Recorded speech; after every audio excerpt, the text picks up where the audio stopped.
Bebê.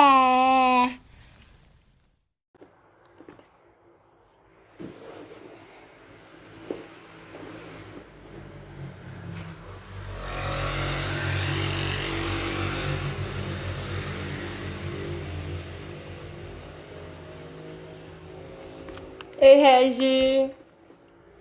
Regi, hoje você foi a primeira de novo. Agora você vai ganhar um bombom. Ei, pessoal, vamos chegando. Boa noite. Essa vai ser a nossa live de disciplina positiva. A Dani já deu oi aqui pra gente adicionar. Boa noite. Ei, Dani. Oi, oi, tudo bem? Tudo bem? Tô te ouvindo super bem. Que ótimo. Tá Também tô bom. te ouvindo bem. Beleza. Tá ótimo. Bom demais. Deixar esse pessoal entrar aí nessa noite de quarta, mais uma quarta de lives. Oba. Vamos ver aqui quem já tá aí. Tudo bem. Acho que a gente já pode ir começando para a gente não perder muito tempo do finalzinho, né? Pessoal, então, boa noite, É, bem-vindos. Essa é mais uma live que a gente tem tido aí, né, durante a quarentena, que iniciou esse movimento meu aqui no nosso Instagram de pediatria. Para quem não me conhece, meu nome é Beatriz, sou pediatra. Eu sou intensivista pediátrica e trabalho com pediatria geral no consultório. Tenho feito essas lives como maneira de capacitar vocês, mães, pais, cuidadores, nesse momento tão difícil, né, da quarentena. E hoje estamos aqui com a Daniela Rivers. Eu falei certo, Dani Rivers? é isso mesmo, Rivers. Dani Rivers, do Disciplina em Amor. Dani Rivers. Fina demais, muito chique. Eu queria ter um sobrenome fino, assim. Que vai, né, brilhantar nessa noite aí desse tema tão importante que eu acho que estava a cereja do bolo, assim, o que eu mais estava querendo falar, que é a disciplina positiva. Dani, se apresenta aí para o pessoal. Então, oi, pessoal. Como ela bem falou, sou a Dani Rivers, do Disciplina em Amor. É um projeto que nasceu aí há 2 anos, mais ou menos, quando eu me tornei educadora parental. Então, eu sou certificada pela PDA americana, né, a Positive Discipline Association, e a PDA brasileira, para ser educadora, para ensinar disciplina positiva para pais. E a disciplina positiva ganhou meu coração logo depois do nascimento da minha segunda filha. Apesar de já ter pesquisado e tudo, foi quando eu decidi que eu precisava compartilhar com outras mães, com outros pais, esse universo tão amoroso, esse universo lindo e respeitoso que é a disciplina positiva. Então, fiquei muito feliz de receber esse convite, muito honrada. Espero de verdade contribuir aí com o seu público. Ah, com certeza que vai, linda demais.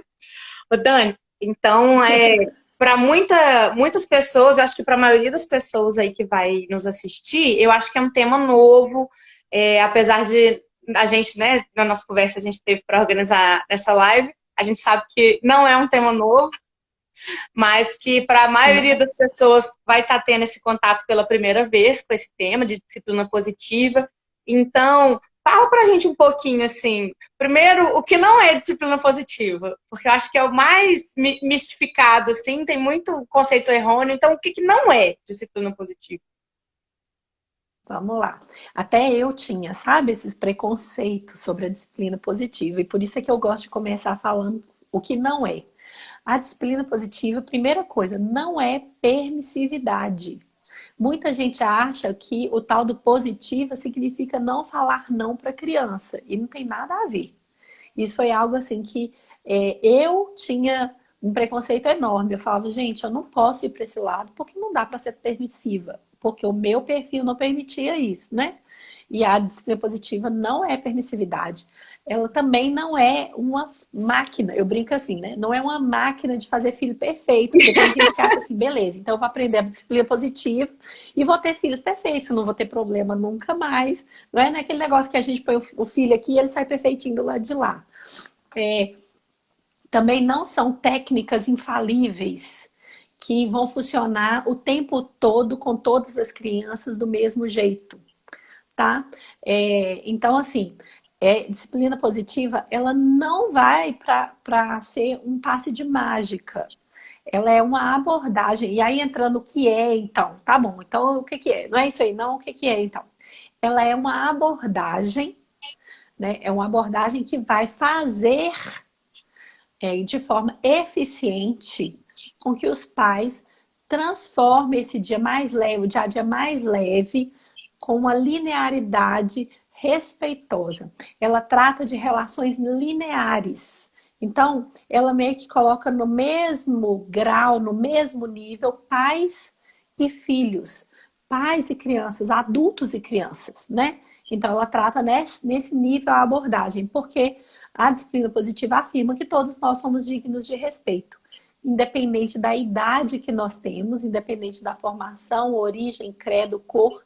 Ela fala que todo ser humano é digno de respeito. Então, as relações são lineares, certo?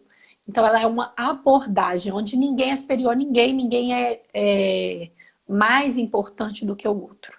Eu acho muito importante a gente frisar isso, gente.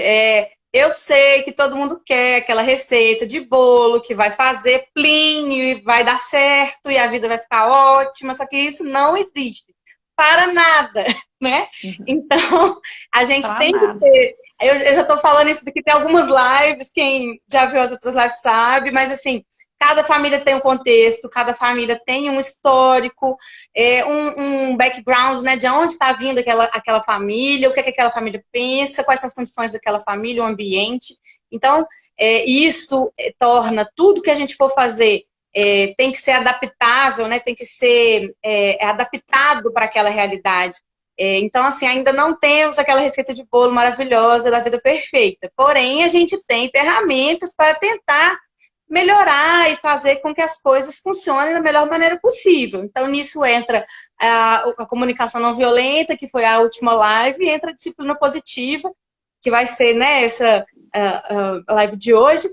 E eu acho que as coisas se permeiam tanto, né? Eu acho difícil até falar o que é o que, assim, Sim. conforme a gente vai estudando, a gente vai ver que uma casa na outra, assim, perfeitamente, né? Então elas se complementam não se insiste, né? Não dá nem para separar uma coisa da outra. Então, essa ferramenta aí que a Dani vai ajudar a gente a conhecer primeiro, né? A No compreender. dia de É, hoje.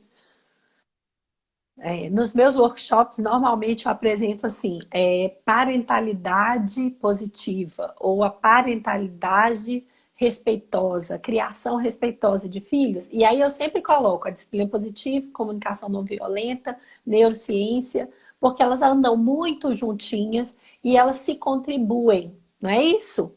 Então, é importante a gente falar que aqui a gente está para apresentar uma opção. Eu gosto sempre de falar isso, doutora Beatriz, por quê? Eu não estou aqui para falar que o pai tem que criar o filho dentro desse molde.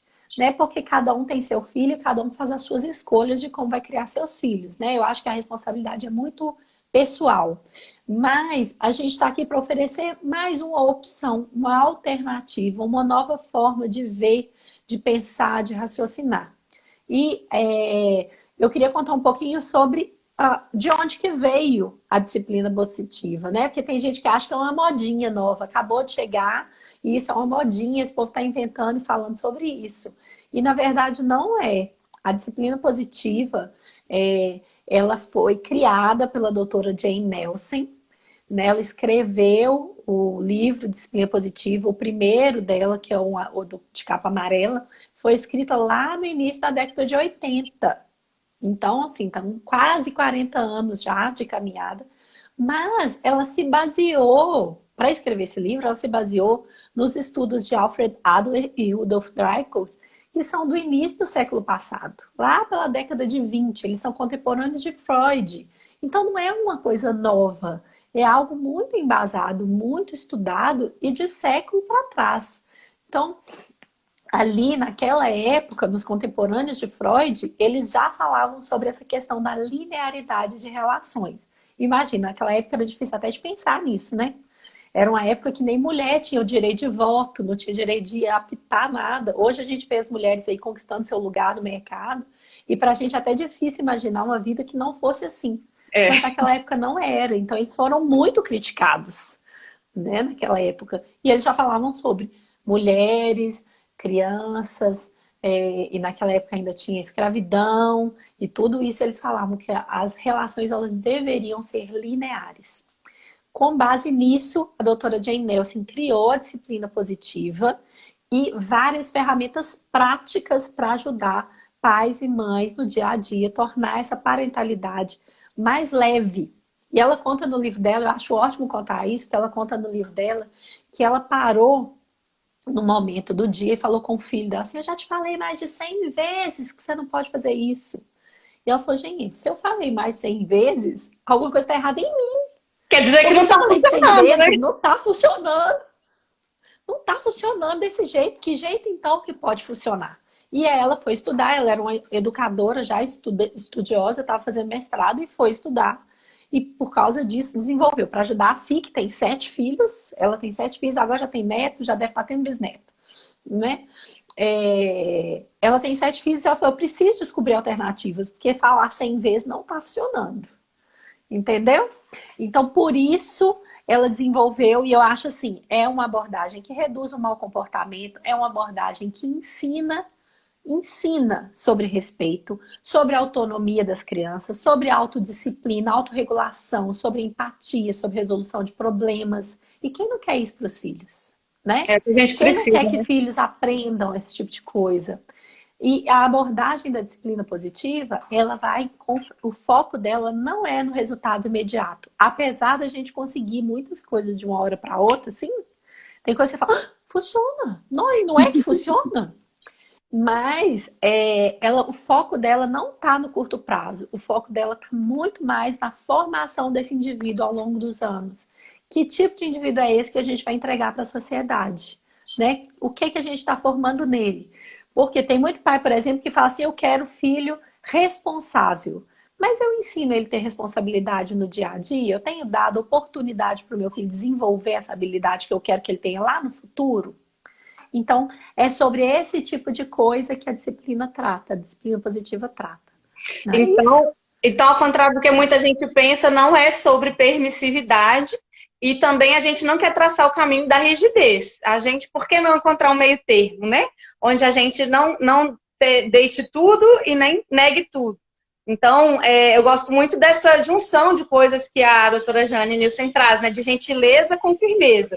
Então, a gente pode tratar aquela Exatamente. criança com respeito, sem ser grosseiro, então sendo gentil, mas não sendo gentil entregando tudo, né? Então pode tudo, porque eu tenho que ser gentil, eu tenho que ser bonzinho? Não. É gentileza com firmeza, né?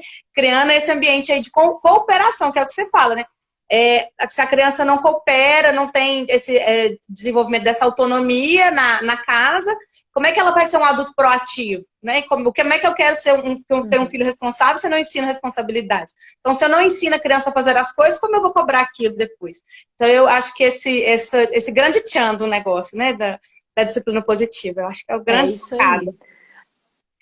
Eu queria... A abordagem toda da disciplina positiva é na gentileza e na firmeza, né?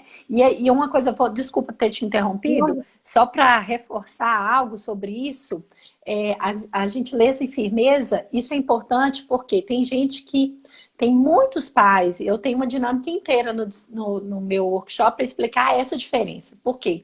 O que a gente vê muito é o pai transitando em um e outro. Ora gentil, ora firme. Agora eu sou muito firme, agora eu deixo muita coisa. Então, eles ficam pendulando para um lado e para o outro, para um lado e para o outro. Ai, meu Deus, fui firme demais. E aí ele é permissivo demais. Aí daqui a pouco, nossa Deus, eu tô mimando demais esse menino. Aí ele vai lá para firmeza. E os pais ficam como um pêndulo. E o que a disciplina positiva fala é sobre gentileza e firmeza ao mesmo tempo. É junto. Porque senão Então você vai confunde a ser criança, né? firme. O que esperar, né? Sim. Eu não sei se agora ela vai ser firme ou se ela vai ser gentil. Como que vai ser isso agora? E o que ela fala é, por que a gente precisa ser firme? A gente precisa ser firme porque a gente precisa ser respeitoso com nós mesmos e com as outras pessoas que estão envolvidas na situação, né? Com o vizinho, com o amigo, com as pessoas envolvidas. Firme.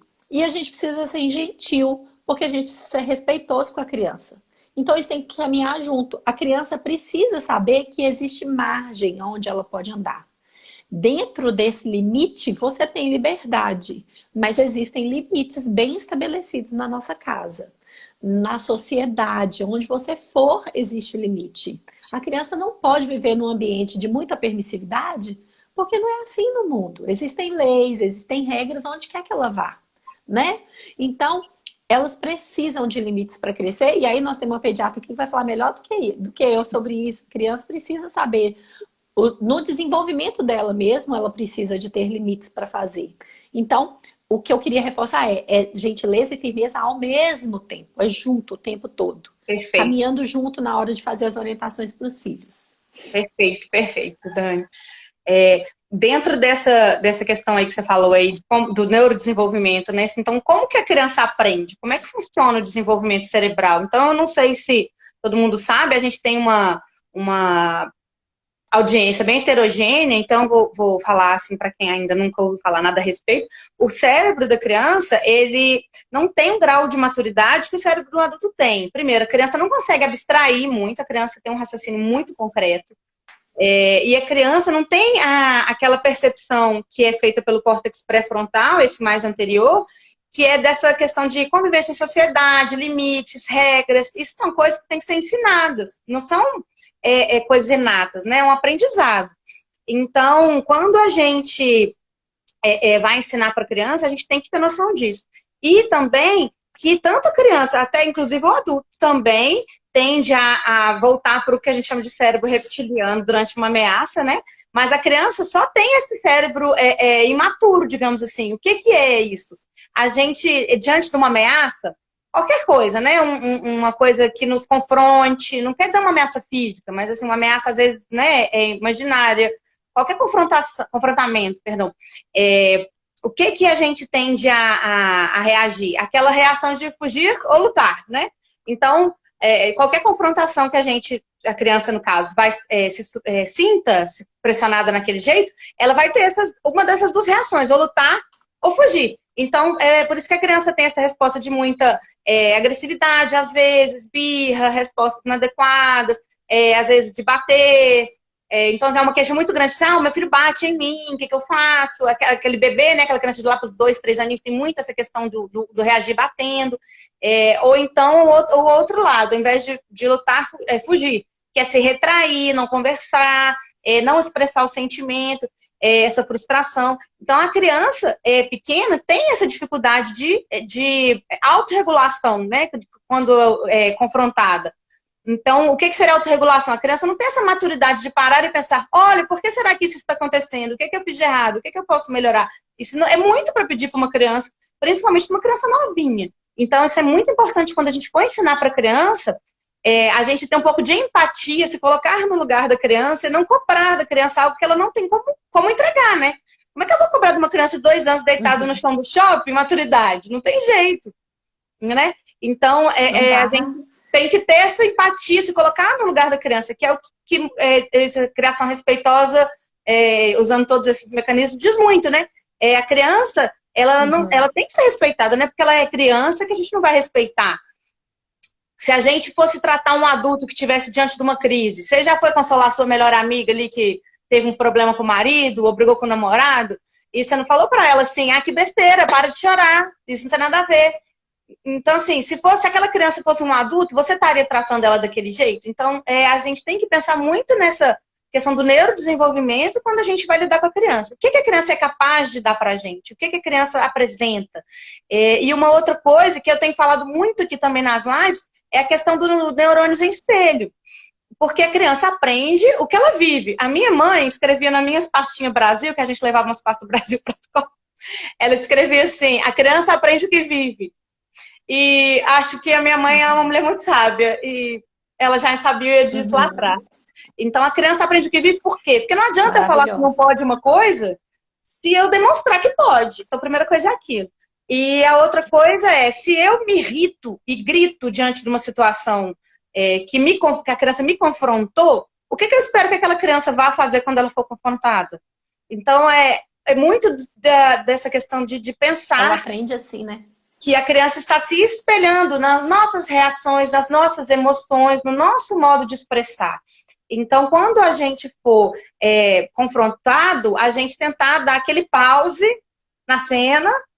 Opa, peraí, o que está acontecendo? Por que isso está acontecendo? Como é que eu posso falar de uma maneira melhor, né? Então, essa questão do neurodesenvolvimento tem que estar na nossa cabeça o tempo todo, quando a gente estiver lidando com a criança. Sim.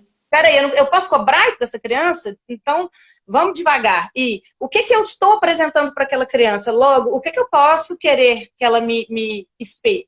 Né? Então, eu acho que isso tem que estar muito, muito na cabeça de todo mundo antes da gente passar para o atendimento daquela criança, a gente tem que atender nós mesmos, né? O que a Randula falou na outra live de comunicação não violenta, para quem assistiu, a pessoa, né, a palestrante que estava comigo, ela falou, igual no avião, quando cai as máscaras de oxigênio cairão, né? Então a gente tem que pôr a máscara de oxigênio primeiro na gente, para depois pôr na criança. Porque se a gente não tiver bem, como é que a gente vai acolher e educar, ensinar aquela criança? Então, hoje eu tive uma experiência no consultório, achei tão emblemático para mim, porque foi justo hoje, que era o dia da live, e a mãe falando como ela estava ansiosa, como ela teve que procurar ajuda, porque ela não estava bem, e como isso estava refletindo no filho dela. Então, não tem jeito, né? A gente não pode querer que o menino mude de comportamento se a gente não buscar, às vezes, ajuda para a gente mesmo, né? Então, falei muito. A gente precisa. Tá ótima, maravilhosa. Sobre essa questão do cérebro, né? Do cérebro reptiliano, a disciplina positiva usa muito o trabalho do Dr. Daniel Siegel, que é o autor de O Cérebro da Criança, que é um livro maravilhoso, que eu super indico ler. E ele ensina, se vocês quiserem ver o vídeo, tem no YouTube, ele ensina a fazer o cérebro na palma da mão, que é uma forma da gente se lembrar de como funciona. E a partir de 5 anos de idade, você pode ensinar isso para a criança. Tá? Porque o que ele afirma é que quando a gente visualiza o que o cérebro faz, é mais fácil da gente controlar o que o cérebro faz. E aí eu vou te pedir licença para fazer isso, já que você falou tão bem, só para fazer o cérebro na palma da mão, para ajudar as mães e os pais que estiverem aí nos assistindo a esse respeito, né? Como ela explicou, vou fazer aqui como se fosse, ó, aqui a nossa coluna vertebral, certo? Aqui a base, o nosso córtex aqui, a base do nosso cérebro. E aí, dobrando o dedo aqui, ó, a gente faz a amígdala. A amígdala é como se fosse o miolo do cérebro, lá dentro. É onde ele guarda a nossa memória de medo, nossas memórias de fuga, nossos traumas. É aqui que é guardado. Então, você pode ver que alguém tem medo de altura e outra pessoa não. Tem gente que tem medo de aranha, outro não. Por quê? Porque ele é muito relacionado às nossas memórias. Então, cada um vai ter uma forma. Mas como a doutora Beatriz falou muito bem, o nosso cérebro reage em situações de medo. Então, ou ele, em situações de ameaça, qualquer ameaça, tá? Me sentir ameaçado, ele vai reagir. E como é que ele reage? Ou ele paralisa, ou ele ataca, ou ele foge. Pensa num réptil, numa cobra, num lagarto. Se ele está se sentindo ameaçado, normalmente ele vai ficar parado, fingir de morto, ficar paradinho. Ou ele vai partir para o ataque, dar o bote, ou ele vai fugir. São as reações quando só isso aqui funciona. E aí, o córtex, que é aquela parte bonita do cérebro, né? O córtex é o que fecha, é o que vem em cima, aqui. E essa parte aqui, que é o córtex pré-frontal, é a parte responsável pelas tomadas de decisões racionais. É aqui. E o Daniel Siegel fala que essa parte aqui só está completamente formada, gente, ó, vocês vão ficar assustados, mas só está completamente formada por volta dos 20 e poucos anos. 20 e poucos anos. Por isso que a gente tem tanta dificuldade com adolescente, gente. Gente, não, a gente tem tanta dificuldade com todo mundo, vamos combinar? E 20 e poucos anos, a gente está querendo que a criança tenha uma reação racional, que é esse aqui que regula, com 1 ano e meio, com 2 anos. É muito difícil para ela. Por quê? Porque isso aqui, como não está completamente formado, ele volta para o reptiliano muito fácil. O que acontece? Quando a criança se sente ameaçada, quando a mãe vira e fala, não pode fazer, ela está ameaçada. É ameaçada em relação a quê? Aquilo que eu gostaria. né? O que eu gostaria de ver? Eu gostaria de ver isso aqui. Então, ela fica lá se sentindo ameaçada, né? E na hora da ameaça, o que ela pode fazer aqui? Ou ela ataca, e aí ela briga, ela bate, ou ela foge, ou ela fica acuada, certo? E pelo neurônio espelho, que você maravilhosamente respondeu, explicou, o que a gente tende a fazer pelo neurônio espelho? Fazer a mesma coisa, surtar. E aí fica os dois surtados. A mãe brigando aqui, o menino gritando aqui, isso aqui vai ter solução? Como? Quem que é o responsável aqui para se regular? Tem que ser o adulto que tem que se regular e pelo neurônio espelho ajudar a criança a voltar. E só assim, quando com razão estiverem funcionando, é que a gente consegue ensinar alguma coisa para a criança. Então a gente não pode ensinar as crianças na hora da crise. A gente tem que ensinar as crianças as coisas na hora que elas estão calmas. Eu sei que a gente quer resolver o negócio na hora, né? E aí a coisa só piora, porque a criança não está funcionando, ela está no modo reptiliano. Ela não vai aprender o que a gente está ensinando na hora da crise. Então tem gente que fala, mas eu vou passar a mão na cabeça dele, né? Eu vou deixar a criança se safar. Não é sobre isso que a gente está falando. O que a gente está falando é sobre como que você vai ter uma educação que vai ser efetiva. Porque se a criança está assim, não vai adiantar ensinar. Ela não está raciocinando, ela não está aprendendo, às vezes ela não está nem te ouvindo. Não tá, na maior parte das vezes não está ouvindo mais. Não, ótimo. Não está nem ouvindo. Mas é uma coisa que eu falo muito com as mães e com as pessoas em geral, né? Eu falei, gente, duas pessoas nervosas não se acalmam, não tem jeito, né? Isso serve para tudo, gente, jeito. Até para cólica do bebê. Às vezes a mãe tá lá nervosa, porque o neném tá com cólica e tá... não sabe mais o que faz, já fez tudo, e aí chega a pessoa de fora, a avó, o pai, uma pessoa que está descansada da rua e ainda nem para de chorar. Por que é isso, gente? Porque a criança está espelhando aquele temperamento,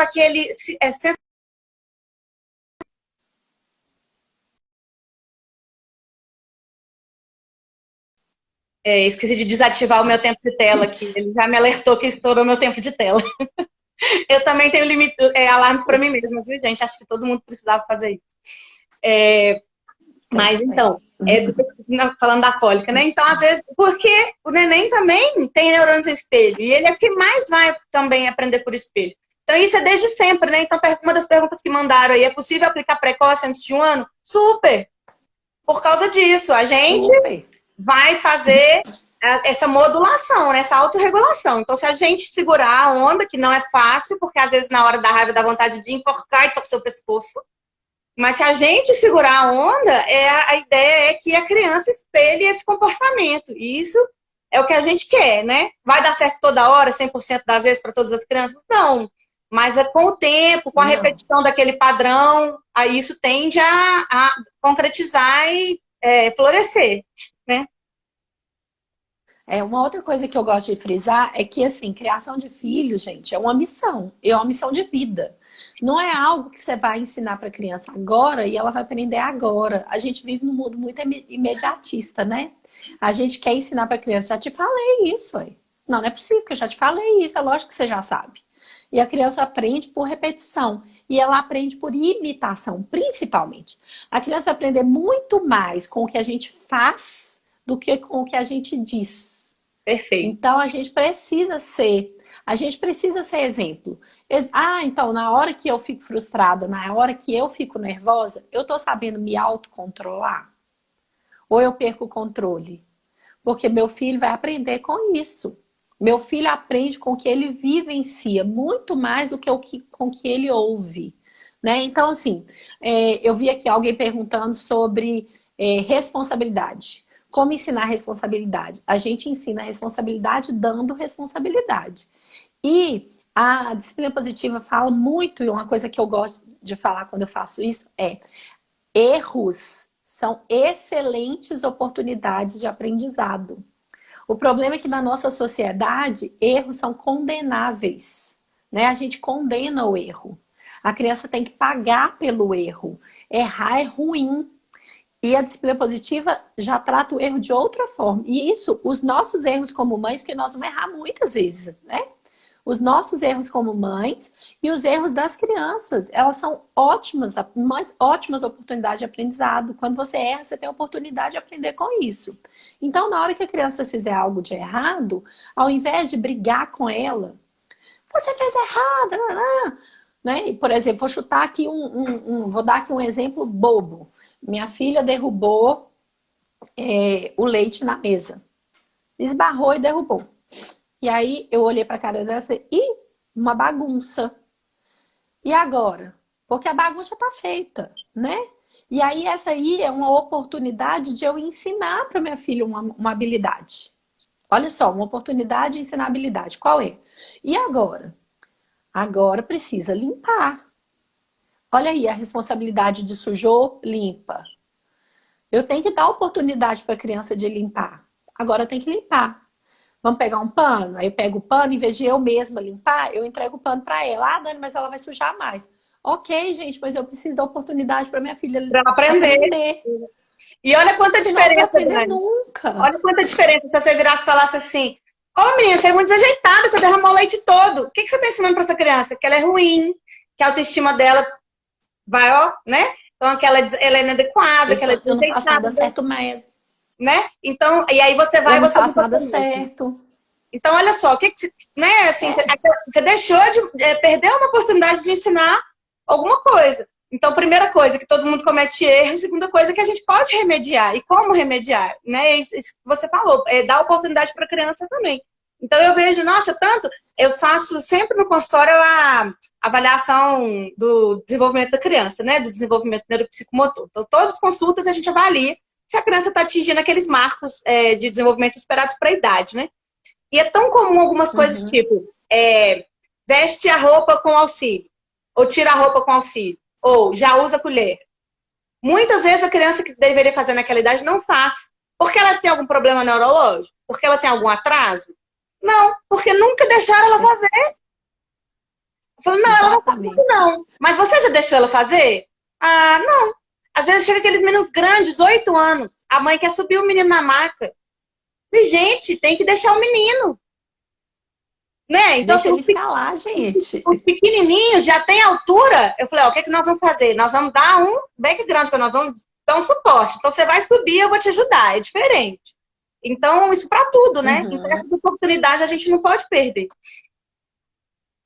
E isso aí é encorajar a criança, sabe? Ela tem que explorar e aprender o seu potencial, a sua capacidade, né? Como é que a criança vai descobrir aquilo que ela dá conta de fazer se você não deixa ela tentar fazer? E, ó, vocês vão descobrir o tanto que a criança ama ajudar. Elas amam ajudar. Pede ajuda para a criança, ela vai feliz da vida, sabe? Então, assim, a gente precisa compreender que as crianças vão aprender na vivência. Eu não estou ensinando responsabilidade para o meu filho, falando com ele assim, você precisa ser responsável. O que é responsável? Porque criança é do concreto, como você já falou aí, né? A criança é do concreto. O que é isso, responsável? Entende? É muita abstração então, para uma você criança, ensina né? responsabilidade. Não faz a menor ideia do que é isso. A mesma coisa é falar com a criança assim, não sobe, porque senão você vai cair. Gente, se não é uma hipótese. Hipótese para uma criança pequena não existe, eles não sabem o que é isso. Então, ao invés da gente falar para a criança o que ela não pode fazer, que tal se a gente começar a falar para as crianças aquilo que elas devem e podem fazer? Até porque o processamento neurológico, né, a criança tem dificuldade de entender o não da frase. Então, se você falou assim, você não pode subir ali, ela vai simplesmente comer aquele não, ela não vai ver aquele não. Porque ela não processa o não. A criança não tem abstração para processar o não nessa frase. Então, você não pode subir aí, para ela, ó, não fez diferença nenhuma. Então, é isso que você falou, a gente, né, é uma dos pilares, é uma das coisas mais que a gente mais vai mudar no nosso dia a dia, tá, eu não vou falar o que não pode fazer, mas eu vou falar o que pode fazer. Né? Não quer dizer que pode fazer qualquer coisa. Tenta falar a frase. A frase sempre não, é tipo, tenta falar a frase do positivo. Exatamente. Ao invés de falar não pula no sofá, fala pra ele assim, o lugar de pular é no chão. Você tá falando a mesma coisa, não é? Só que você tá, primeiro, você tá dando uma opção pra criança. Eu tô com vontade de pular. Então dá a opção para a criança aqui, ó, você vai pular aqui, o lugar de pular é no chão. O sofá é lugar de sentar, né? O bumbum que fica na cadeira, cadeira não é lugar de ficar em pé, bumbum na cadeira. Entende? Então a gente precisa falar de maneira positiva. Primeiro, porque a criança vai entender melhor. Segundo, porque a criança vai conseguir saber o que que ela pode fazer com aquela vontade que ela tá ali. Entende? Tenta se colocar no lugar da criança. E aí eu vi aqui perguntas sobre como falar para criança pequena, com menos de 1 ano, como lidar com isso, né? Gente, a principal ferramenta para criança pequena, pequena mesmo, pequena até 3 anos é pequeno, tá bom, gente? A principal ferramenta é supervisão. Por quê? Porque as crianças exploram o mundo, elas aprendem pela exploração, pela curiosidade. Não é assim, doutora Beatriz? Como é que Demais. elas aprendem a virar? Elas ficam curiosas, eu quero olhar para lá, eu quero olhar para lá. Ela vai olhando, ela vai virando o pezinho, ela levanta a perna, ela levanta o braço, até que ela consegue se virar. Aí pronto. E agora eu não sei desvirar. Aí ela vai tentar para rolar. E assim vai, ela está explorando. Então, se você perceber que a criança não está fazendo aquilo porque ela quer te botar nervosa, porque ela quer te afrontar. A criança faz porque ela quer explorar, ela quer conhecer o mundo. E pensa que se bota no lugar de uma criança que está andando engatinhando. Gente, aqueles 2 furinhos na parede é um negócio muito interessante. O que é aquilo? Que E na negócio frente da legal, né? parede inteira tem um negócio em 2 furinhos. Eu quero ver o que é aquilo. Então, a criança não faz, não é para te afrontar. É porque ela precisa explorar esse mundo que ela está conhecendo. É um mundo novo, né? Então, assim, eu acho que a abordagem, ela vai muito nos levar para essa questão de olhar com o olhar da criança, tentar perceber com o olhar da criança, com a percepção da criança, com o desenvolvimento da criança. É pensar, gente, meu filho dá conta disso aqui? E pensar também no o que que eu quero ensinar com isso? É a gente olhar para o mau comportamento como uma oportunidade de ensinar uma habilidade. Então, se o mau comportamento é pular em cima do sofá, o que que eu posso ensinar com isso? Eu posso ensinar onde ele pode. Eu posso ensinar que ele precisa cuidar das coisas. Eu posso ensinar tanta coisa com esse mau comportamento. Ah, meu filho está brigando com o irmão. O que que eu posso ensinar? Eu posso ensinar respeito ao próximo. Eu posso ensinar amor. Eu posso ensinar a dividir, compartilhar. Eu posso ensinar empatia. Eu posso ensinar cuidado. Eu posso ensinar tanta coisa por causa de um desafio de comportamento. Então, se a gente muda o olho, se a gente olha para o mau comportamento como uma oportunidade de ensino, talvez a gente vai ver com mais leveza a nossa maternidade. Se eu olho para uma birra como uma comunicação, meu filho está querendo me comunicar algo, sabe? O que que meu filho está querendo me dizer quando ele está fazendo isso? E o que que eu posso ensinar para ele? Será que cabe eu ensinar, por exemplo, autorregulação? Como se acalmar? Cabe ensinar sobre sentimentos, que é fundamental. Isso que você está sentindo é raiva, isso que você está sentindo é ciúme, isso que você está sentindo é frustração. Eu também me sinto assim às vezes, sabia? Nem sempre eu consigo fazer o que eu quero na hora que eu quero. E isso acontece com todos nós. Em empatia, se colocar no lugar, sabe? A gente tem oportunidades o dia inteiro de ensinar coisa para os nossos filhos. Só que a gente quer que os filhos façam as coisas do jeito que a gente quer, na hora que a gente quer. Eu acho que essa é a grande dificuldade da maternidade. E o tal do porquê sim, né? Mas por que das coisas? Porque sim não é resposta, né? Se fosse um adulto, você ia falar porquê sim, né? Você tem que explicar e por que a coisa está acontecendo. Então, assim, eu tenho aplicado muito no consultório. Às vezes a criança não quer deixar examinar. Só, olha, eu sei que você não quer, você não está confortável aqui na sua casa, mas a gente precisa de ver, vai ser rápido. Nem sempre é fácil. Às vezes a gente tem que usar da firmeza junto da gentileza. Às vezes não sempre, né? Andar junto. E tentar sempre explicar porquê das coisas, porque é esse respeito, tratar a criança com respeito. Eu sempre gosto de pensar, se fosse um adulto, como eu estaria explicando aquela situação, né? Eu tenho que explicar o que está acontecendo. A criança não é obrigada a entender que ela vai ser submetida a alguma coisa. Então, tudo que eu vou fazer com aquela criança, eu mostro. Olha, agora eu vou ver o seu ouvido, você tá vendo? É uma luz. Não é chegar com o negócio, enfiar no ouvido do menino e esperar que ele não vai chorar. Impossível.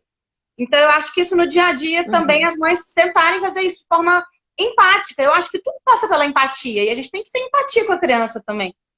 É uma criança, mas ela tem Uhum. sentimento, ela também tem medo, ela também tem desejo, ela também tem angústia. Então, tentar ser empático. Essa questão da birra, Dani, que você falou, foi uma das perguntas mais recorrentes aqui. E aí eu queria que você comentasse um pouquinho, porque eu acho que foi uma das nossas maiores demandas, assim, da caixa de perguntas. De O que, perguntas. o que fazer na Tá. hora da birra? É o que eu acho que é a dor que mais latente, sabe? É o que a gente mais escuta. Eu fiz uma live inteira só sobre birra. Tem gente que dá curso só sobre birra, sabe? Então, assim, é algo que tem um prato grande pra gente falar. Mas vamos falar um pouquinho sobre birra. A birra, gente, é uma forma que a criança está se expressando. Primeira coisa que a gente precisa ter muito claro, a criança está se expressando. E normalmente ela acontece ali por volta dos 1 ano e pouco, 2 anos, que é uma fase onde a criança não tem muito a parte de comunicação formada. Ela não consegue falar o que ela está sentindo. Ela não consegue se expressar com propriedade, né? Até uns 4 anos a gente ainda tem muito birra. A criança não tem essa habilidade. Ela não sabe lidar com aquilo que ela está sentindo. Então ela precisa se expressar de alguma forma, né? E aí, como ela não sabe, ela acaba externando aquele vulcão daquele sentimento que ela está sentindo ali através de uma birra. Então a primeira Berrando. coisa para você lidar com birra é seja, por favor, empático.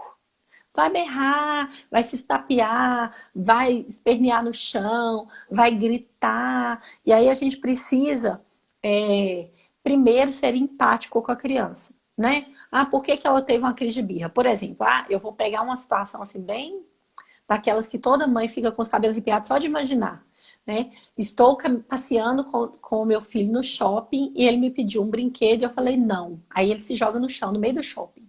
Aí a mãe fica desesperada por vários fatores, né? Primeiro que tem uma pressão social enorme de que tá todo mundo me olhando, tá todo mundo percebendo o que é que eu vou fazer. E a gente Julgamento. acha que a gente tem que ficar dando, a gente acha que a gente tem que ficar dando lição para todo mundo. Olha, eu sou uma boa mãe. Gente, pelo amor de Deus, é mais importante que você está formando seu filho do que os outros estão pensando em você. Porque sim, as pessoas olham e julgam, né? As pessoas, infelizmente, principalmente os que não têm filhos. Principalmente, porque eu falo que sabe quem é pai e mãe perfeito? Vou falar para você, Bia, você é uma mãe perfeita. Sabe por quê? Porque você ainda não tem filhos. É Porque a gente olha e fácil, fala, né? não, quando for Muito o fácil meu, falar. quando for o meu, eu falo assim, nossa, meu filho não vai fazer isso. Que não vai, todo filho vai fazer, tá, gente? Birra toda criança vai fazer. Tá, mas como que eu vou lidar com isso? Primeira coisa, a gente não pode ceder. Sabe por quê? Quando você cede na hora que a criança dá um ataque, tá bom, vamos lá. Você cedeu, o que que ele vai aprender? Ele vai aprender que quando ele faz birra, ele consegue. E Funciona. aí você está reforçando o comportamento. Exatamente. Aí eu, em vez de resolver meu mau comportamento, eu vou reforçar ele. Eu vou ensinar que é isso mesmo, é assim que funciona. Entende? Então a primeira coisa é não ceder. Não ceda. Então você vai falar, filho, eu entendo que você está frustrado, que você está com raiva, que você está nervoso, que você está cansado, qualquer coisa do tipo, tá? Então valide o sentimento, se conecte com a criança. Sabe? Olha nos olhos dela e fala: eu tô percebendo sua frustração. Eu tô percebendo que você tá precisando de ajuda. Sabe? Eu tô percebendo que você tá irritado. Eu tô percebendo que você tá frustrado, que você não gostou, que você tá com raiva. É importante você mostrar essa empatia, porque, poxa, ela tá me vendo. Então, não precisa continuar gritando. Ela já percebeu, né? Então, se você chegar de maneira empática, olho no olho, e falar: meu amor, eu tô percebendo o que que você tá sentindo. Eu tô te vendo. É isso e ponto, entende? Eu vejo que você tá frustrado, eu vejo que você tá nervoso. Eu também me sentiria assim quando cabe, quando couber falar isso, né? Uhum. Olha, às vezes eu também me sinto frustrada quando eu quero uma coisa e não posso. Eu fico nervosa. Acontece que tem hora para tudo. Acontece que tá na hora de ir embora. Na hora de ir embora do parquinho também, às vezes rola um fuzuê, né? Mas outra coisa que pode ajudar muito nas sessões da birra é fazer combinados antes. Olha, nós estamos indo para o shopping, nós vamos passear, nós vamos isso, nós vamos aquilo, nós vamos isso. E dessa vez nós não vamos comprar nada. Ó, dessa vez você vai poder escolher uma coisa. Ó, dessa vez nós vamos falar. E faz combinado antes de ir, porque você já antecipou para a criança o que é esperado dela. Quando ela já sabe o que é esperado dela, as chances são de que ela colabore. As chances são de que sejam minimizados esses ataques quando acontecer uma situação onde ela te pedir uma coisa e você falar não. E aí você não vai falar não. Você vai falar, lembra, filho, que antes de sair de casa, a gente combinou que hoje nós não vamos comprar nada. Então hoje a mamãe não vai dar não. Não é diferente receber esse tipo de comunicação do que simplesmente não vou comprar nada não. Que é normalmente o jeito que a gente fala com as crianças, não é isso? Então, lidar com a birra requer, sim, um autocontrole. E aí, Dani, mas quando a criança tá surtada, normalmente eu fico irritada. Eu fico mesmo. Lembra que a gente já explicou aqui o cérebro reptiliano? Então, a primeira coisa é respira fundo, você. Tenta controlar o seu emocional e vai lidar com a criança. Se você estiver se sentindo pressionada socialmente, porque tá todo mundo te olhando, pega a criança no colo. Mas não é pega a criança no colo, não. Pega a criança no colo e vai para um lugar reservado, sabe? Onde você vai se sentir mais à vontade para lidar com ela, né? E aí, tenta ensinar para a criança. Que horas? Depois que ela se acalmar. Que a gente não ensina nada quando ela tá nervosa. Então, ajuda. Filho, eu tô vendo que você tá nervoso. Eu posso te ajudar a se acalmar? E aí tem um monte de ferramentas que a gente pode ensinar para a criança para ela usar na hora que ela está nervosa, na hora que ela está com raiva. E isso é muito importante também. Antecipa as coisas. Essa é uma ferramenta da disciplina positiva, né? Treinamento, ensinar pequenos passos, investir tempo em treinamento é muito importante. Por quê? Porque na hora que chegar a situação de novo, a criança já vai saber como lidar. Ou pelo menos tem uma ferramenta aí. Ela pode até não lembrar de usar, mas você pode lembrar. Lembra, filho, que a gente falou sobre respirar, que respirar ajuda? Porque, lembra, o que pode te ajudar? Será que cantar uma música vai te ajudar? Será que se eu te contar uma história vai te ajudar? Um abraço da mamãe te ajuda? Ajuda a criança a voltar e depois que ela voltar, você ensina a habilidade que ela precisa aprender depois da birra. E pegando um gancho nisso, funciona colocar essa criança de castigo no cantinho do pensamento? Ou ralhar e xingar ou bater? Assim, porque eu acho que vai todas essas coisas tá tudo no mesmo saco, né? Esse tipo de resposta à birra ou ao mau comportamento funciona? Ou por que que não funciona? Então vamos lá. Eu gosto de fazer pensar, tá bom? Então vou convidar quem está aqui nos assistindo a raciocinar. O que você acha que a criança aprende quando ela é mandada para o castigo? Porque eu entendo a maternidade como ensino. A gente está sempre ensinando. Querendo ou não querendo, nós estamos ensinando. Eu brinco que a gente vive no Big Brother. A criança está observando o tempo todo e aprendendo o tempo todo. Não é isso? A gente ganha um Big Brother pra gente na hora que a gente ganha um filho. Porque ele fica se observando e, através da sua observação, ele aprende. Então, o que você acha que você está ensinando para o seu filho? O que você acha de verdade que ele está aprendendo na hora que ele é enviado para um castigo ou deixado num castigo? Primeira coisa, se a criança é muito pequena, gente, muito pequena, ela vai se sentir abandonada e rejeitada. A criança pequena, não sei se vocês já repararam, quem é pai de criança pequena aí vai até rir na hora que eu contar, porque a gente ri por identificação. Quando a gente se identifica com uma coisa, a gente tem até um sorriso. Isso é a resposta do cérebro, né? A gente fala com a criança assim, ó, filho, eu preciso de um tempo, dá licença. E você sai, a criança pequena sai andando atrás de você, chorando e andando atrás de você, porque ela acha que você está rejeitando ela. Ela fica desesperada. Então, você pegar uma criança pequena e largar ela num canto sozinha, virar as costas e sair, ela está se sentindo extremamente rejeitada. Primeira coisa. Segunda coisa, o que você acha que ela vai pensar? O tal do cantinho do pensamento. Você acha mesmo que uma criança vai sentar lá e vai falar assim, é mesmo, né? Meu comportamento está inadequado. Minha mãe tem toda a razão. Eu acho que eu preciso agir com mais maturidade da próxima vez, né? Com certeza a criança tem esse pensamento tão complexo. Uma criança pequena não vai nunca conseguir pensar nisso. O que a gente vai estar conseguindo mesmo é que a criança pense que pensar é ruim, porque ir para aquele lugar é ruim. Então, se aquele cantinho do pensamento é tão ruim, pensar é ruim. Eu não quero ficar pensando, não. Esse negócio de pensar, tô por fora. A criança vai ficar, dependendo da idade, vai ficar pensando na maneira que ela vai se safar da próxima vez, um jeito de fazer escondido para a mãe não pegar. Ela vai ficar com medo, ela vai ficar se sentindo inadequada. E será que é isso que a gente está querendo ensinar para os nossos filhos?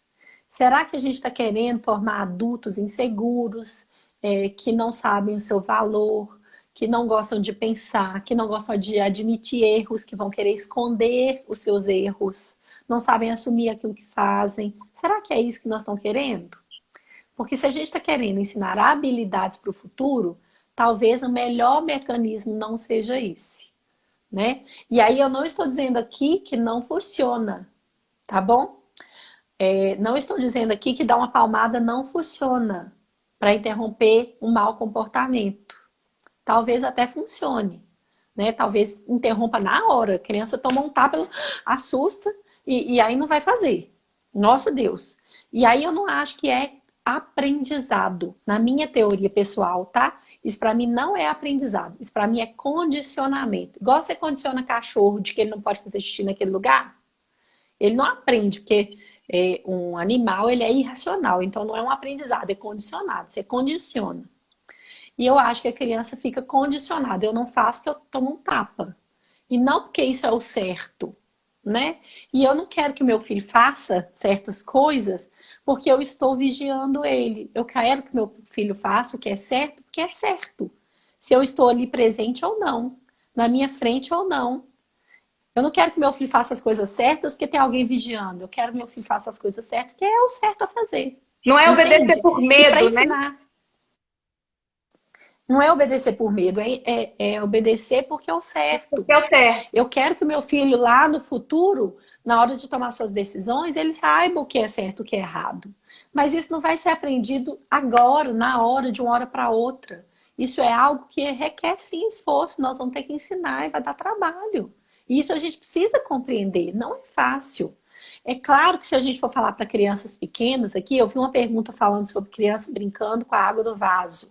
Pô, dá para brincar com água no vaso? Não dá para brincar com água no vaso, gente. Isso aí não dá para ceder, né?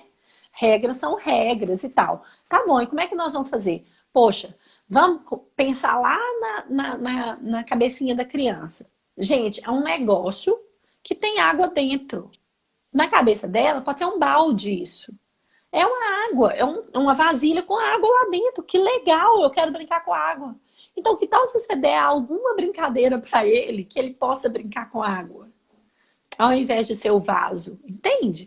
Olha, esse não pode, filho. Aqui não, aqui é de sentar.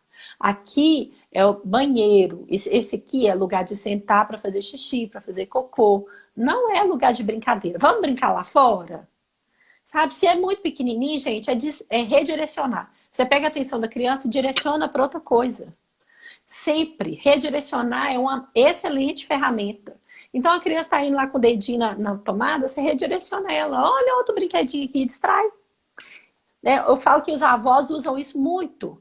A criança começa a chorar e fala, olha o passarinho. Aí a criança vai, olha o passarinho, e já até esqueceu o que ela estava fazendo.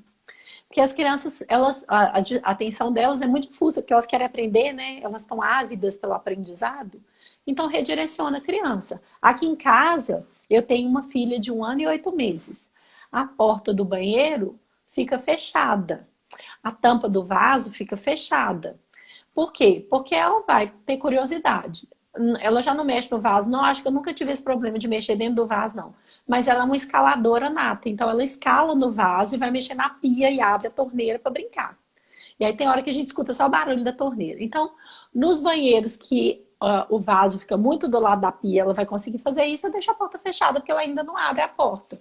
E aí é uma preocupação a menos. Então a gente precisa adaptar a casa para que ela fique segura e acessível para a criança. Né? Uma das perguntas aqui, Dani, da Ana Bárbara. Como corrigir o bebê de 11 meses que mexe em tudo? Gente, um bebê de 11 meses vai mexer em tudo. E isso é importante para o desenvolvimento dele. O neném tem que explorar o ambiente para desenvolver. Mas a gente, como adulto, tem que limitar qual é o ambiente que o bebê vai poder ficar, porque senão acidentes domésticos vão acontecer. Então a criança vai poder explorar a cozinha com o fogão ligado, o banheiro com a tampa aberta. Então aonde que a gente quer que aquela criança fique? Aquela sala tem objetos de vidro que fica em cima da mesa. Então é o que você falou, a gente vai ter que adaptar a casa, não tem jeito. E a gente querer que o bebê não mexa em tudo, ou corrigir para que ele não mexa em tudo, não tá certo, gente, porque o desenvolvimento do neném por curiosidade. Então, começa pegando tudo, levando na boca, quando ele ainda não consegue andar. Na hora que ele começar a andar, engatinhar, arrastar, ele vai querer mexer em tudo. E que bom que ele vai, porque se ele não fizesse isso, seria uma criança com atraso neurológico, com um problema de saúde. Então, a gente não tem como corrigir isso, porque isso é a natureza do bebê. A gente precisa se adaptar a isso, tá? Isso é super importante. E tem uma outra aqui que eu achei super importante a gente comentar, que o nosso tempo está acabando. Já? Já tem, deve faltar uns 5 minutos. Que já duas pessoas diferentes perguntaram essa questão de como corrigir quando a criança prefere o colo da mãe ou o colo do pai. Isso também eu acho que não é corrigir. A criança, vou dar minha opinião e você vê o que você comenta. A criança tem as figuras de apego, né? Aquelas figuras que trazem tranquilidade, segurança para aquela criança. Às vezes mais de uma. Às vezes a mãe e o pai, às vezes a mãe e a avó, cuidador. Mas às vezes a figura de apego daquela criança é a mãe. E se for uma criança pequena, como no caso dessa pessoa que perguntou, e do outro pai também que me perguntou, que todos os dois já estão com problemas que as crianças não querem ir com os pais, só querem ficar com a mãe. Existe uma fase que a criança tem essa angústia de separação, e isso é normal. Isso faz parte do desenvolvimento neurológico também da criança. Não querer separar-se da mãe, ter essa dificuldade de desconectar da mãe, para não sentir abandono, isso que a Dani falou, né? Não sair. Então, normalmente são coisas transitórias, são fases que aquela criança está passando e que fazem parte do desenvolvimento daquela criança. A gente não tem que ver isso como aquela criança não gosta do pai, ou o pai se sentir menosprezado com aquilo. É diferente, né? São conexões diferentes. Então faz parte, né, daquela criança aprender a separar-se daquele objeto de apego. E isso é um tempo onde a criança começa a ter que ter esse tipo de abstração. E é difícil, né, Dani? Uhum. E assim, a criança, ela vai ter o refúgio dela, é onde ela se sente aconchegada, onde ela se sente acolhida. E aí, se ela tem essas duas opções, ela vai correr para a opção que ela tem esse acolhimento mais disponível, talvez. Onde ela já sabe que isso é mais rápido para ela, né? Por exemplo, as minhas filhas amamentaram e tiveram amamentação prolongada. Então, elas são muito apegadas em mim ainda, né? Apesar do pai estar sempre presente, sempre disponível, na hora da crise, normalmente elas vêm atrás de mim. Normalmente, né? E aí, isso significa que o pai não pode ajudar? Claro que pode. Isso significa que ele não é capaz? Claro que consegue. E algumas vezes elas vão atrás dele. Se eu não estiver disponível, elas vão atrás dele. A mamãe está ocupada agora, filha, elas vão atrás dele. E o importante é você mostrar que o papai também serve. Sabe? Mas sem corrigir. Oi, extra. Desculpa, gente, aqui eu tô com... Desculpa. Tô com o meu despertador que tá acabando mesmo a live. Ixi. Mas eu vi aqui, eu não vou continuar completando não, que você falou muito bem. Eu vi uma pergunta aqui falando sobre quando a mãe segue a disciplina positiva e o pai... E tem uma outra igualzinha ali, ó. Como Gente, envolver o parceiro nessa caminhada? Mesma. Então tá. Vamos lá. Isso já foi perguntado para a doutora Jane Nelson, então eu vou dar a resposta dela para ajudar nisso aqui. Primeira coisa, a gente precisa entender, isso vale para a vida, tá? A gente precisa entender que a gente não é capaz de mudar ninguém. E ninguém é ninguém mesmo. Ninguém. Não conseguimos mudar os nossos filhos e não vamos conseguir mudar os nossos maridos. A única pessoa que a gente tem poder de mudar somos nós mesmos. Ok? E aí, o que eu já vi de resultado foi que, à medida que o pai, que o marido vai percebendo os resultados conseguidos com essa utilização de abordagem, com as ferramentas sendo utilizadas, eles vão se inclinando para isso. Eles vão percebendo que funciona, sabe? E aí eu vou ser solidária a elas, por quê? Porque meu marido tem muita dificuldade de colocar em prática. Muita dificuldade. Porque ele teve uma criação diferente, Vai porque cortar. ele é da área mais autoritária, ele já é mais com esse perfil. Então é difícil. Vai Ai, meu 10 Deus, vai segundos. cair? Ô, gente, nós vamos ter que Vamos. marcar. E aí, pessoal, tudo bem? Eu pensei de voltar aqui só para terminar de responder as perguntas, porque tem umas perguntas tão legais. Vamos ver se a Dani volta aqui.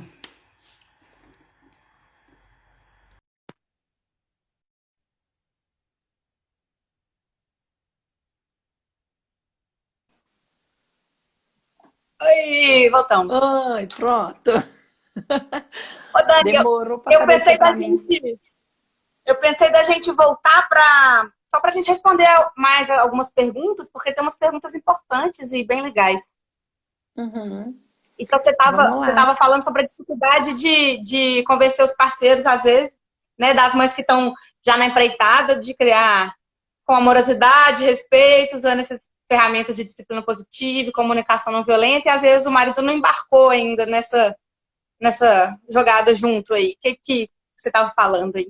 Então, eu estava falando que é difícil, a gente não vai conseguir mesmo mudar o outro, né? Isso a gente tem que ter muito claro. A gente não consegue mudar o outro, a gente consegue nos mudar.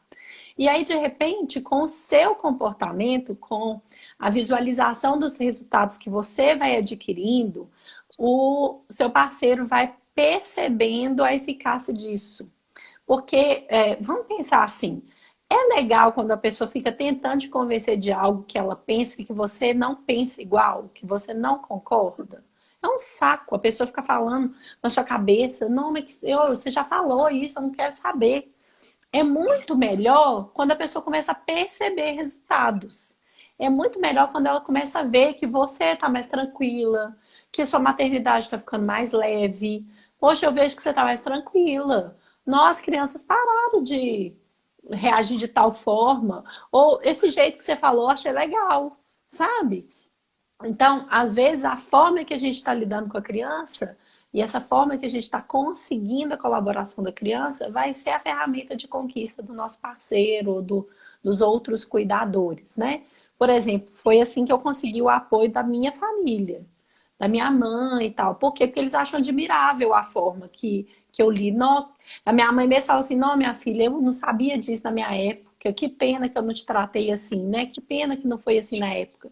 Mas ela, por ver o resultado, por ver a forma que a gente lida, por ver a forma que as meninas lidam com certas coisas, eles ficam admirados e ficam apoiando aquilo que você está fazendo, né?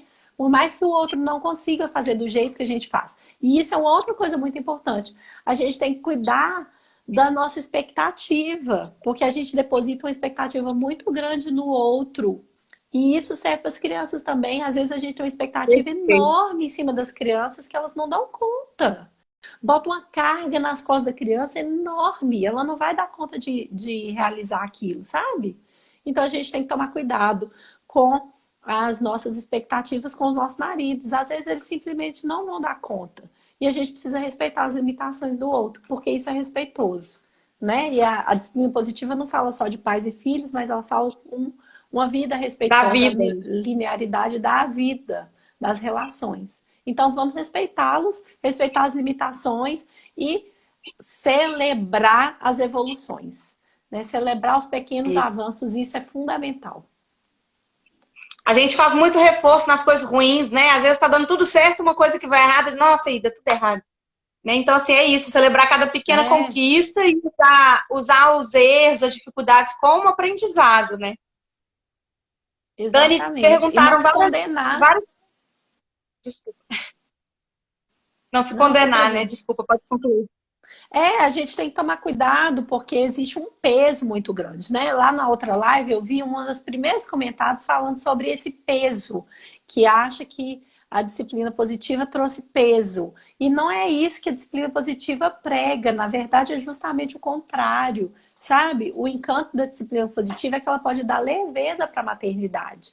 E a gente tem que tomar cuidado com isso aqui. Errei, tá bom, bola para frente. A neurociência também afirma isso. Ou até a gente conseguir criar essa nova trilha mental, esse novo caminho para o nosso cérebro já ir para o caminho novo, ao invés de ficar sempre indo para o antigo, a gente vai ter que insistir. A gente precisa repetir pelo menos 40 vezes até que o cérebro entenda que esse é o novo jeito que ele tem que se comportar. E pensa 40 vezes de todas as coisas que você precisa lidar com a criança. É um esforço, vai demorar para que você faça isso de maneira automática. Então você vai se Eu esforçar falei, para não eu falei gritar, isso na para live. não brigar. Eu falei isso na live de comunicação não violenta, que é uma mudança de paradigma, né? A gente não foi educado assim, a gente não aprendeu isso, mas a gente quer isso para as nossas crianças. Então a gente tem que, inicialmente, das primeiras 40 vezes, fazer de forma consciente. E conforme isso foi concretizando, introduzindo na nossa vida, a gente começa a fazer isso de maneira mais intuitiva, mais reflexa. A gente já começa a ter que pensar menos, né? Fazer menos metacognição, assim, sair menos da cena para poder responder. Então, eu acho que Sim. é isso. E outra coisa também do erro que você falou, a gente comete erro, todo mundo comete erro. E uma coisa que me perguntaram também da outra live, que eu acho que serve para essa também. O que fazer quando eu pisar na bola? Gente, desculpa. Se fosse seu amigo, nossa, fiz uma coisa ruim aqui com fulana. Você ia fazer o quê? Você ia pedir desculpa? Quer dizer, espera-se que você pedir desculpa, que seria o legal de fazer, né? Então, eu falo, meu filho, eu acho que isso que eu fiz aqui não foi muito legal, me desculpa, eu tava nervosa, eu também tenho dificuldade, às vezes, de controlar esses meus sentimentos. Né? Então, assim, acho que primeira coisa, admitir, se desculpar, faz uma diferença danada. Isso com adulto, imagina com criança. Porque às vezes a gente fala assim, eu fiz um negócio errado aqui, mas eu vou tocar aqui, porque agora não adianta mais não. Aquela pessoa vai ficar lá ressentida, aquilo vai durar, vai render. Então, às vezes, um minutinho que você para e assume que você fez uma coisa que não é legal, já faz uma diferença na vida de todo mundo.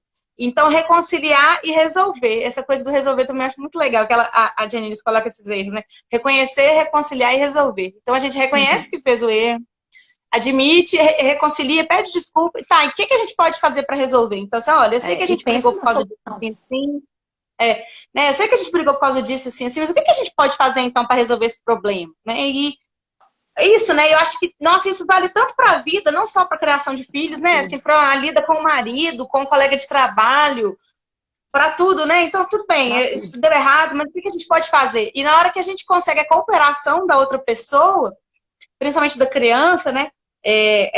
Trazer ela para a decisão muda toda a perspectiva, né? Então, quando a criança tem sente que ela tem essa autonomia, nossa, minha mãe quer saber minha opinião. Nossa, minha mãe quer saber o que eu quero, o que eu penso disso, o que eu quero fazer para isso. Então, a gente dá essa autonomia, muda todo o jeito que é vista a situação. Então, a gente já consegue também mais cooperação quando a gente traz a criança para a jogada. Em tudo, né? Vamos pensar aqui, você está no trabalho e aí vocês têm um novo projeto. Eu vou citar aqui duas situações hipotéticas, tá? Seu chefe entra e fala, ó, tem um novo projeto, essa tarefa ficou com fulano, essa daqui com ciclano, essa aqui ciclano, essa aqui com ciclano. Aí você fica assim, poxa, eu ia ter muito mais facilidade de fazer aquela outra tarefa que ficou com a fulana de tal, e tal, tal, tal. Você vai ter mais vontade de ser colaborativo, se for assim, ou se ele chegar e falar, gente, novo projeto aqui, vamos sentar junto para a gente decidir onde que a gente pode colaborar mais? E aí apresentar o que precisa fazer e você poder falar, olha, eu tenho facilidade com isso, porque eu já tive uma formação assim. Aí eu vou falar, olha, aqui eu acho que pode fazer assim. E é uma reunião onde todos participam. Por que que a gente se sente mais inclinado a escolher a segunda opção? Porque a gente foi envolvido. E quando a gente é envolvido no negócio, é que um compromisso, sabe? Se eu participei, se eu dei sugestão, se eu falei, eu faço parte disso aqui. E quando eu me sinto parte, as chances são de que eu colabore mais. E isso acontece com as crianças também. Então, envolver as crianças nas tomadas de decisão, quando elas já são capazes de ajudar, é muito melhor. E aí, você pode falar assim, você tem alguma sugestão? E se a criança não consegue ainda formular, ou se ela não tá, você fala assim, eu tenho uma sugestão, você quer ouvir? Que tal? E o que tal é ótimo. Que tal se a gente fizer assim, assim da próxima vez? Que tal? Porque aí você chama a criança para pensar, para raciocinar. É muito legal a gente traçar estratégias para uma próxima vez. Ou nós erramos aqui. Eu errei, você errou, né? Mas como que a gente pode fazer quando isso acontecer outra vez? Porque aí eu não vou ficar com foco no erro. Você fez errado, desse jeito não pode. E aí o foco fica todo no erro. Gente, a gente precisa botar o foco na solução. Tá bom, errou eu. Errei. Tá bom, eu errei. Eu derrubei o negócio e quebrei o vaso. Já tá quebrado. E agora? Agora é juntar os cacos e limpar. Tá bom. E da próxima vez? Da próxima vez, o que você pode fazer? E escuta o que a criança tem Para para isso não falar. acontecer. Da próxima vez, o que você pode fazer para não acontecer isso novamente? Ah, eu tenho que obedecer a mamãe. Você tem que obedecer a mamãe. Mas que tal se você prestar mais atenção? Que tal se ao invés de jogar a bola na sala, você jogar lá no quintal ou na varanda? Entende? Você está formulando e dando para a criança ferramentas para como ela pode agir da próxima vez. E aí ela não vai estar no vazio de não sei como lidar ou não sei como agir. Mas agora ela fala assim, já sei, da outra vez eu fiz errado, mas a gente conversou e eu posso fazer assim, assim, ou assado. Entende? A gente está dando formas para a criança viver. Eu vi uma pergunta aqui falando assim, se 1 ano e pouco tá tarde para começar. Gente, pelo amor de Deus, 1 ano e pouco tá Tá super ótimo. em tempo, tá maravilhoso. Maravilhoso.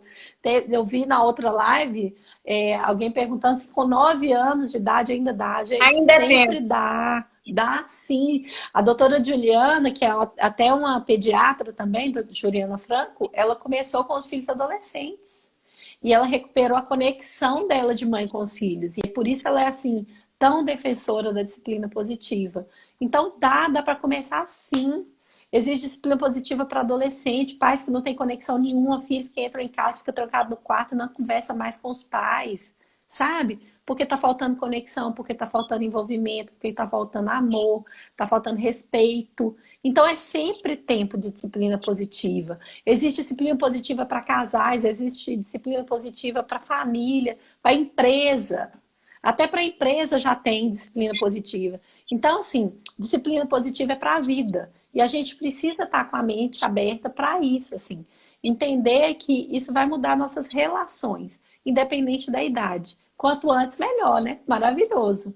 Muitas ferramentas, e até trouxe aqui a caixinha das ferramentas da disciplina positiva. Esse é o baralhinho. Tem 52 ferramentas. 52 ferramentas. Ou seja, tem uma ferramenta para cada semana do ano. Se você quiser aprender e botar em prática, você tira uma cartinha e escolhe e coloca em prática essa ferramenta por uma semana. Sabe? E assim, eu tenho um monte de post falando sobre essas ferramentas aí no meu feed e tudo mais. Então, a gente precisa começar a colocar em prática e ir praticando para que isso vá se tornando um habitual, né? Vai se tornando algo mais fácil de fazer. Deixa eu ver se tem mais alguma coisa aqui.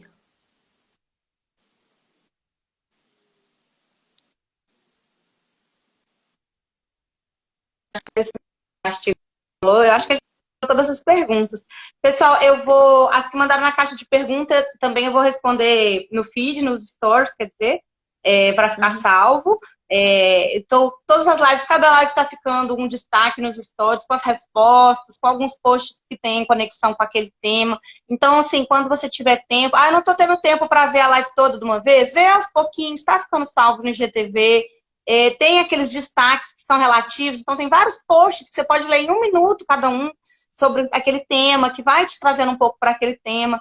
Eu acho que se você gostou, se você quer isso para a sua vida, para a criação do seu filho, não adianta, a gente tem que estudar também, ler os livros, talvez fazer algum curso, quem quiser se aprofundar mais, sabe? Começar a viver isso no seu dia a dia, se rodear dessas coisas, para que aquilo permeie sua vida e você comece a respirar aquilo. E aí começa a ficar natural na sua casa. Então, isso aqui que a gente fez hoje, eu e a Dani, é só um aperitivo. A ideia era só chamar a atenção de vocês para a disciplina positiva e para suas potencialidades. Mas eu acho que agora depende de cada um beber dessa água, nadar, tomar banho nessa água, para poder empregar no dia a dia aí da vida, né? Uhum. Escolher mergulhar, né? E buscar. Tem muita fonte por aí, né? Eu fiquei de falar sobre uma pergunta que teve nas suas caixinhas e eu lembrei disso aqui agora.